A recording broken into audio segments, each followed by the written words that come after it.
Da, svi smo izrazili žaljenje zbog nedostatka konsenzusa u Busanu koji ujedno ukazuje i na složenost usklađivanja globalnih prioriteta, no rekla bih da nas to ne smije obeshrabriti. Bez obzira na to što smo svjesni da imamo krizu plastike, ja bih je tako nazvala, očito nismo svjesni da moramo smanjiti korištenje plastike jer prema svim pokazateljima trošimo je ili stvaramo više plastičnog otpada, gotovo 30%, nego što smo to činili.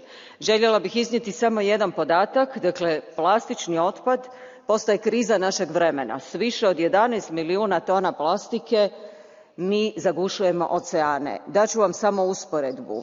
To je 11.000 velikih aviona Boeing 747 ili sa 11 milijuna tona plastike možete napuniti 50.000 olimpijskih bazena.